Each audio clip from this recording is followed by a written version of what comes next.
Introducing Samsung Galaxy S7 and S7 Edge. We spend more time with our phones than ever, and yet they're not designed to be held comfortably. But now, with the elegant back curve of the S7 and the streamlined front and back of the S7 Edge, both nestle perfectly into the palm of your hand. They feel smaller and thinner with smoother edges and sleeker lines, but the screen size is still the way you like it. Big and immersive. A true marvel of engineering. It's as beautiful to look at as it is to use.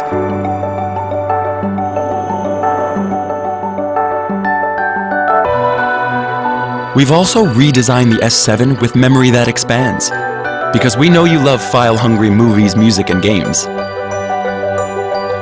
Here's the Vulkan API for the most realistic mobile gaming possible. 4 gigabytes of RAM to keep all your tabs open. And a longer lasting battery to keep you going all day and beyond. Our phones go everywhere with us, except in water. Well, until now.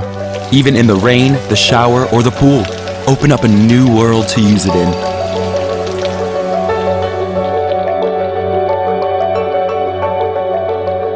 The S7 has a phone camera that uses the technology found in professional cameras. 100% of the pixels are used to focus, and every single one works just like our 2 eyes, which means you have autofocus in a split second. And you can shoot in the dark and own the night, because some of our most precious memories happen in the dark. Not only can you leave your camera at home, leave your wallet too.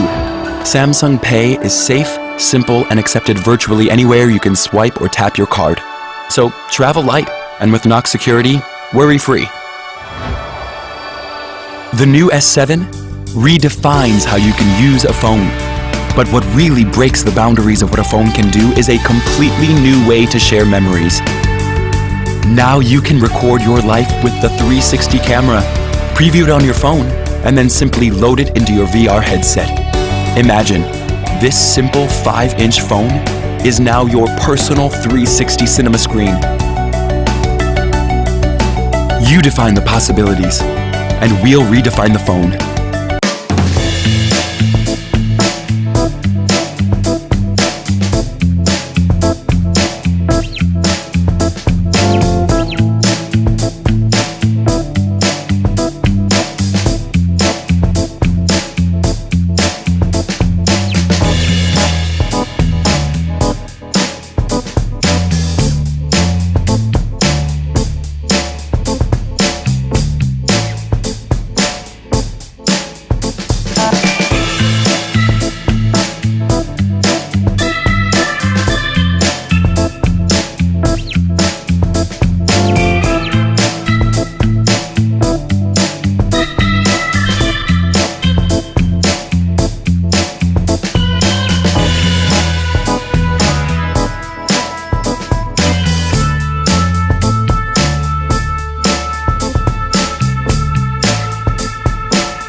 So, what exactly is this? If you want a camera, it becomes a digital camera, easily held in one hand. If you want a music player, it becomes a B&O premium hi-fi music player.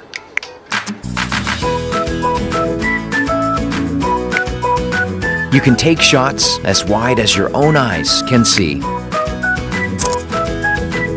And check the time, always there, without even lifting a finger.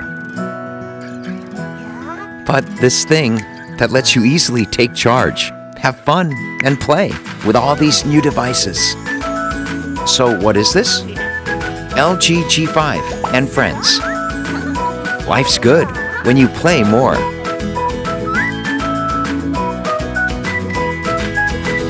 LG G5. This is the new iPhone 6. And this is the new iPhone 6 Plus. Have you seen some of the new stuff the camera can do? Yeah, it's unbelievable. Its slow-mo is slower than ever before. Its time-lapse can turn hours into seconds. Image stabilization helps keep everything smooth. So smooth. The camera on the new iPhones are better than ever. Shapow! What was that? That's the sound the camera makes. No, it's more like a... Nope, I think it's shapow!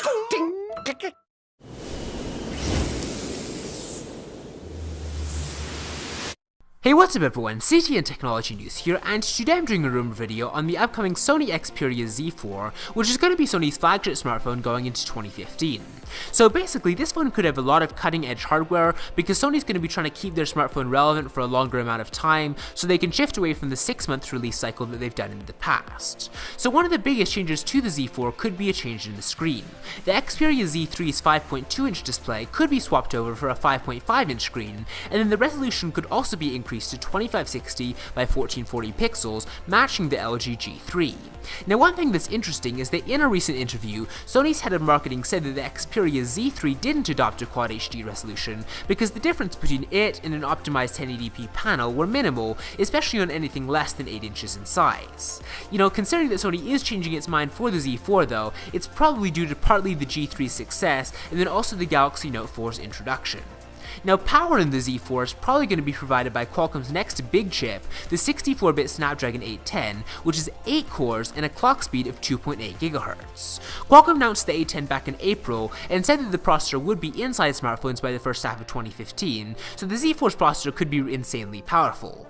Now, a massive 4GB of RAM is probably also going to be paired with this processor, along with 32GB of internal storage space, and as far as the Z4's camera, it'll still probably maintain the same 20.7 megapixel count, but feature an improved lens and sensor array to produce better pictures. Now, with regards to the actual design of the Z4, Sony's probably going to be sticking with its popular omni-balance design language, so that means it probably won't look all that different from the Z3 or the Z2.